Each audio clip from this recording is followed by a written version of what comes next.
Agora, com o fim do mangá de Jujutsu Kaisen, abre-se um questionamento em relação ao que será o novo anime que marcará a próxima geração dos shounens, e qual será o novo Big Trio. Ao que tudo indica, Kagurabachi poderá ser esse novo marco dos shounens, com suas lutas bem feitas e sua temática mais dark. Mas fica o questionamento de o porquê a indústria dos shounens está em baixa com a falta de novas obras relevantes. E por que o que chama mais atenção hoje em dia são esses shounens meio dark, edge das trevas. Bom, aqui tentarei falar um pouco sobre essas questões num ponto de vista mais socioeconômico, cultural e político. Exatamente, canal aqui da 04 também é estudo e inteligência. E para isso, eu tive a grande ajuda do meu amigo Fred para me auxiliar nesse vídeo. Bom, muito se fala da morte do gênero shonen e como esse Dark Trio está mudando a indústria. O surgimento dessa gama de animes dark pode ser algo meramente estético, pelo ponto de que as histórias seguem tendo os mesmos padrões narrativos. Porém, por baixo desse simples argumento de mudança de estética, pode estar subentendido relações políticas e históricas da cultura japonesa. Os shounens, abrindo parênteses, que nesse vídeo é especificamente os Battle Shonens, só para deixar bem claro, tem seu início em mangás datados bem antes do século XIX, mas é com o pós-guerra da década de 50 que surgem os primeiros grandes nomes como Astro Boy. No entanto, com o fim da Segunda Guerra e o Japão obviamente todo lascado por causa dela, ele passa por um período de estruturação e crescimento nos anos 50 a 80, e já encontra sinais de estagnação econômica em 90 a 2000. Obviamente que isso tudo que eu acabei de falar é bem superficial, porém é importante saber disso para entender como o setor cultural do Japão passou a ter mudança no setor de animes e mangás, já que a cultura está diretamente atrelada às questões socioeconômicas da época. Assim, nos anos 80, surge o grandioso Dragon Ball, que já marca história sendo o primeiro do lendário Big Trio da Weekly Shonen Jump. Não, aqui você não é considerado do Big Trio, Bleach. Saia daqui! Aqui podemos notar uma política editorial que a própria revista já falou abertamente, em focar em narrativas com os temas amizade, resiliência e vitória. Tais temas se relacionam diretamente com os aspectos socioculturais do Japão. A amizade simbolizando essa união da sociedade nessa época de crescimento econômico, a resiliência simbolizando essa ideia de meritocracia, e a vitória, que simboliza essa crescente econômica no cenário mundial. Obviamente, todas elas sendo utilizadas de forma subliminar, pois esses animes eram focados para o público infantil. Então, pô, você não poderia fazer o Goku falando tipo: o avanço tecnológico e econômico propiciou um aumento de renda devido a um contexto sociopolítico global, o qual é inversamente proporcional ao número de afiliados. Bom, chegamos nos anos 90, e nela surgem os outros dois integrantes que compõem o Big Trio dos Shounens, e daquele joguinho de PS2 muito foda, Naruto e One Piece. Vale ressaltar que a categorização Big Trio é bem da questionável. Uns afirmam que Bleach faz parte ao invés de Dragon Ball. Já falei para dar o fora daqui, caralho! E outros discordam dessa categorização por ela só englobar as obras que fazem sucesso na Weekly Shonen Jump. Mas nesse vídeo iremos deixar o Big Trio com Naruto, One Piece e Dragon Ball, por serem três mangás que mais consolidaram na cultura japonesa e são os que tiveram mais impacto global e na cultura pop, junto com Pokémon. E também porque o vídeo é meu, né? Retornando ao Big Trio, os três animes se estendendo até os anos 2000, onde a tal estagnação econômica ocorria, junto também de um esgotamento na história das obras. Tipo quando você começa a ver muito filler, ou tipo um arco durando mais do que devia. Isso evidencia problemas narrativos nos shonens, que são discutidos até hoje, como por exemplo o Power Scaling. Ai, é que o Midoriya ganharia do Goku porque ele tem o Max 78 cadalhões e ele tem os 80 aranha que... Cala a boca, moleque! Toma essa Jinkidama! Além de ter esse tipo de discussão, que é muito aberta por causa de cada anime ter seu próprio medidor de Power Scaling, os shonens mais longos começaram a ter problemas com essa questão de poder. Como manter combates equilibrados se cada arco que passa sempre aparece um inimigo mais forte? Dando de exemplo Naruto, e quando ele descobre ser a reencarnação de um deus, o sábio dos 6 caminhos, que joga praticamente toda aquela história de meritocracia e resiliência do Narutinho pro lixo. Só aí já mostra certo esgotamento por parte criativa, e também uma desilusão que pode ser relacionada, pode parecer maluquice, com a desilusão econômica dos anos 2000 no Japão. E bom, certamente a lógica dos shonens é para o público jovem, por isso de ter toda essa questão de amadurecimento e crescimento. No entanto, tem uma hora que paramos de crescer, porém a história da obra nunca parará. Até chegar ao ponto de não dar mais dinheiro, né? Uma outra questão que interfere nesse cansaço ao shonen é o envelhecimento dos japoneses. Nos anos 2000 pra frente, a população japonesa vem se envelhecendo, e isso gera menos lucro aos shonens que possuem uma fanbase mais jovem. E aqui começa o surgimento dos shonens mais darks e violentos. Creio que por isso que as obras como Death Note e Shingeki no Kyojin, ou Attack on Titan, surgem com grande sucesso. Ambos são mangás mais sérios que os tradicionais, porém mais leves e dinâmicos que o seinen. Basicamente obras realmente feitas para adultos, como Berserk. Esses dois citados, apesar de terem tido 6 anos de diferença de lançamento um do outro, podem ser considerados os pioneiros nessa nova tendência do gênero shonen. Não necessariamente os primeiros, mas os que tiveram mais impacto. Só deixando bem claro aqui que o shonen ser mais adulto ou não, não significa que ele é bom ou ruim. São escolhas narrativas e criativas.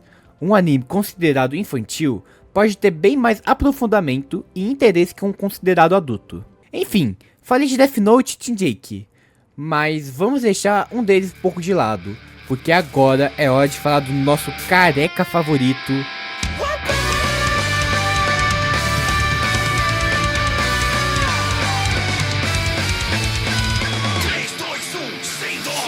Nossa, Kira, mas por que do nada One Punch Man?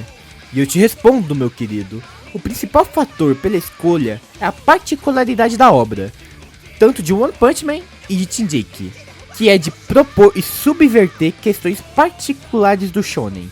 Resumindo pra você que só fala burrês, eles são um pouco diferentes dos shonens que conhecíamos na época. Shingeki no Kyojin, antes de mais nada, resgata a tradição de histórias de kaiju, monstros gigantes que ameaçam uma cidade, como Godzilla. No entanto, Godzilla surge como literalmente uma história anti-guerra de trauma dos ataques nucleares da Segunda Guerra, e também uma história de união de um povo para se reconstruir. Sentimento que se relaciona com uma noção de identidade japonesa, ainda mais por ser uma ilha que possui um isolamento político por séculos. Falado bonito, deixa eu explicar de uma forma mais simples. O filme de Godzilla, simbolizando as histórias de kaiju, à primeira vista pode parecer algo tipo uma ameaça ao Japão, ou seja, caralho fudeu, vamos mandar esse bichão pras ideias. Porém, se vermos do ponto de vista do pessoal que está sendo atacado, a união das forças da população para combater e estudar um monstrão praticamente invencível e de tentar coexistir com ele é a principal mensagem que o filme quer transmitir. Ou seja, é tipo, caralho fudeu, bora mandar esse bichão pras ideias. Mas de um jeitinho delicado, né? Além também de vir toda aquela questão do Japão ser um país isolado, o que impulsiona esse sentimento de união da identidade japonesa. A obra de Shingeki tem de fato qualidades e nuances, no entanto também carrega uma certa glorificação do exército, e a ação militar como forma do indivíduo se realizar no mundo. Isso tem uma certa oposição ao que as histórias de kaiju propõem. Aqui em Shingeki, o desejo de entrar na equipe de exploração e de matar todos os titãs está em primeiro plano do que a história de unir a população e de se proteger contra a ameaça. Tal sentimento se torna mais evidente tendo relação sociológica, quando um ano depois do lançamento do anime, o Congresso japonês reinterpreta sua própria constituição e começa a querer investir mais no exército, que não existia desde o fim da Segunda Guerra Mundial. Alerta, momento nerd à frente. Attack on Titan faz sucesso como shonen, ao reinterpretar uma narrativa anti-guerra em algo pró-guerra. Tal reinterpretação também está relacionada com o contexto político e um sentimento popular de sua época. Agora, indo para o lado de One Punch Man, ele é um caso à parte. Antes mesmo de falar sobre sua narrativa, é importante mencionar que a obra foi lançada inicialmente como um webcomic, algo único comparado aos outros mencionados aqui. Isso já evidencia sua posição de anti-narrativa tradicional. De certa forma, é uma negação do shonen, mas que funciona em partes porque o shonen existiu antes para se fazer piada. Ok. Antes que vocês venham me atacando, eu sei que depois foi lançado o mangá de One Punch, mas o que eu estou tentando dizer aqui é que a iniciativa do criador em começar na webcomic e não diretamente no mangá é algo que, mesmo sem a intenção dele, contradiz com a narrativa dos shonens, onde sua grande maioria é lançada na Shonen Jump em formato de mangá, sacou? Voltando ao assunto, tudo isso pode ser considerado um meta shonen, Um anime que cria uma ficção, mas que um de seus principais pontos é um comentário humorístico sobre o gênero. A história de One Punch Man é uma grande sátira ao shonen tradicional. Como muitos já devem ter falado, a obra subverte a tradição com o protagonista sendo mais forte, e agora tentando lidar com a vida depois de vir de sua meta de ser o mais forte.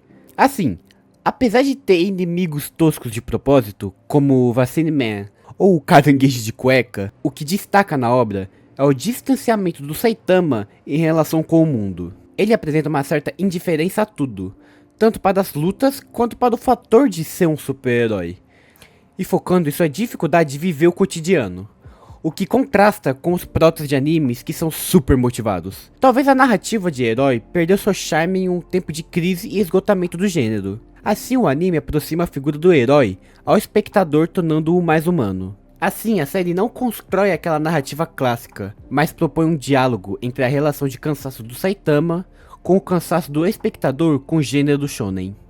Dessa forma, a gente nota duas tendências. Um pós-shonen que mantém algumas coisas do gênero, mas passa por uma fase rebelde, e um meta-shonen que comenta sobre seu próprio gênero. Mas vale ressaltar que tudo isso não apaga o valor do shonen tradicional, e o quanto ele ainda está em alta hoje em dia.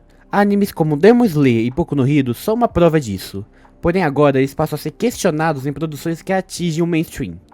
O final de Boku no Hero acaba também se tornando um questionamento à tradição da narrativa mainstream ocidental.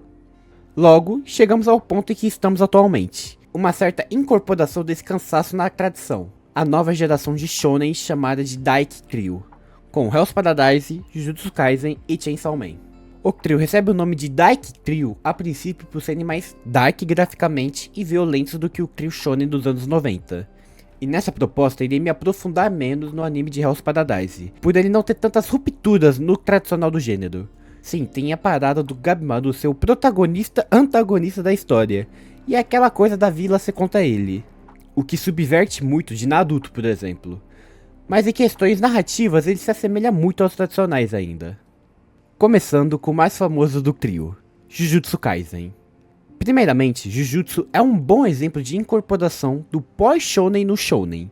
Ele certamente rompe com algumas questões do tradicional, porém ele mantém várias outras, como por exemplo a escola, os professores e o grupo formado por 3 pessoas, com a garota, o extrovertido e o gótico. Isso evidencia que Jujutsu não rejeita ou rompe com a tradição, mas a incorpora junto com a ruptura. A ideia de contradição é bem presente na obra. O Itadori tem aquele dilema de querer se sacrificar para salvar os outros, mas sua vida tem um significado que também não o pertence. O desejo de se autopreservar também existe, e é válido nessa perspectiva de sacrifício, já que ele também quer acabar com a maldição de Sukuna. Tá, basicamente, Itadori tem essa pira de querer se sacrificar para salvar os outros, até que foi por esse motivo que ele comeu o dedo do Sukuna. Porém, não pode simplesmente se matar, porque com ele vivo, ele tem mais potencial de salvar as outras pessoas. Além também do fator dele ser agora o receptáculo do Sukuna, né?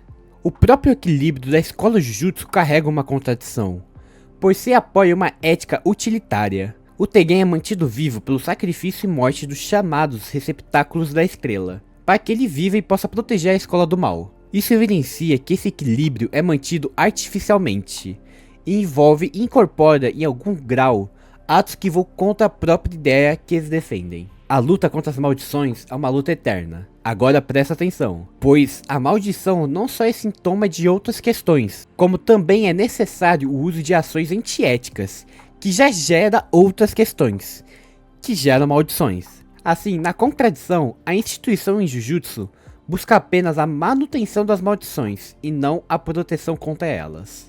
Assim, nesse contexto, o antagonista Mahito é inevitável. O ressentimento do ser humano para o outro é cultivado não só porque o capitalismo é individualista e faz com que vejamos os outros como concorrente, mas tem uma questão filosófica também, que a existência de um outro indica uma existência de mundo sem nós, e que ele continua andando. Isso se relaciona com o medo da morte, em que o mundo não para sem a gente. E por último, vale comentar sobre o personagem de Itadori e de Gojo. Gojo já nos é apresentado a história sendo o feiticeiro mais poderoso, e o protagonista Itadori apenas mais um Zé Ruela. Itadori não tem a ambição de ser mais forte que o Gojo ou do Sukuna, mas sim de se tornar forte para salvar seus amigos. E essa relação de que o protagonista nunca vai superar o seu mentor é uma ruptura na narrativa tradicional do shonen. Assim, chegamos ao outro integrante do Dark Crew, Chainsaw Man. Primeiramente, já dá para falar de cara que a motivação do protagonista é um grande deboche, quase uma ridicularização do protagonista shonen.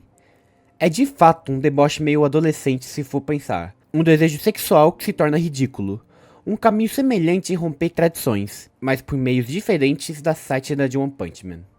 No entanto, assim como One Punch Man, existe um desejo pela banalidade que aparece na obra. Denji só deseja ter uma vida normal, e muitos dos clichês que eram estilizados no shonen tradicional, aqui ganham um contorno banal. O desejo vingativo de Aki é retratado de forma sem algum espetáculo, diferente de, por exemplo, de Sasuke em Naruto. A figura do mentor é de um alcoólatra. O grande vilão da primeira parte já foi derrotado e era apenas para manipular as massas. O trabalho deles de eliminar demônios é visto como apenas um trabalho mal remunerado. Porém, a verdadeira antagonista, a Makima, cai um pouco em moldes mais tradicionais de vilania. É naquela pegada de os fins justificam os meios. Ela quer criar um mundo utópico, não importa o que tiver que ser feito.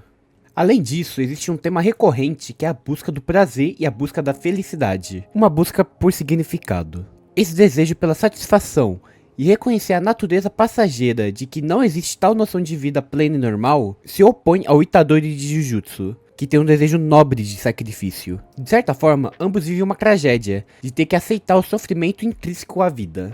Curiosamente, Chainsaw Man também carrega essa lore que está muito atrelada ao psicológico assim como Jujutsu, tanto no surgimento dos vilões quanto questões do protagonista. Itadori tem a questão das palavras do seu avô e o desejo de morrer se sacrificando, e Denji tem toda a sua relação traumática com seu pai que provoca profundo impacto na sua motivação. Isso difere completamente do protagonista tradicional. No tradicional, o passado é só um obstáculo. Naruto é excluído da aldeia e mesmo assim mantém o otimismo e deseja defendê-la. Goku é enviado a um planeta sozinho, e ao encontrar uma figura guardiã que cuida dele no início, ele o mata. Porém, é algo superável. Ou seja, no tradicional, o trauma é algo superável e não determinante sobre o indivíduo. Literalmente, todo o discurso de Naruto nas lutas é isso. Já aqui, o trauma define de forma fundamental e imutável o indivíduo.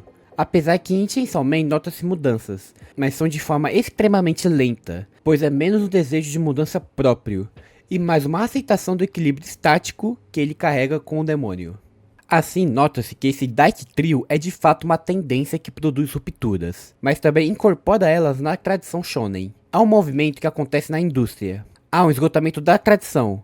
Isso leva a uma ruptura. A ruptura é incorporada na tradição, de forma que a tradição também muda. Dessa forma, talvez haja dois futuros. Nessas rupturas que vêm em ciclos cada vez mais rápidos, de uma forma que talvez futuramente a tradição se torne sempre romper com algo, a tal ponto que não exista mais o grande Battle Shonen.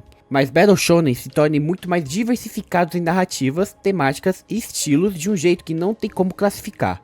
Ou talvez no grande próximo Shonen diferente de sucesso, que irá romper com algumas coisas e conservar outras, a indústria começa a focar nisso até que se esgote e comece novamente. Exemplificando, Shonen faz sucesso, criam Shonen Dark. Shonen Dark faz sucesso, criam outro Shonen para competir. Esse outro shonen faz sucesso. E assim outro shonen é feito. E assim vai. Isso se dá pois não é mais possível fazer um shonen tradicional sem ter que lidar com o legado do passado, seja pela rejeição ou apropriação. Mesmo se alguém fizer um shonen sem ter tido contato com os antigos, a sensibilidade contemporânea é outra, e influenciada pelo passado, no sentido que indiretamente também estará trabalhando com esse legado. O shonen nunca irá acabar, mas pode vir a se tornar algo que nem façamos ideia de como será.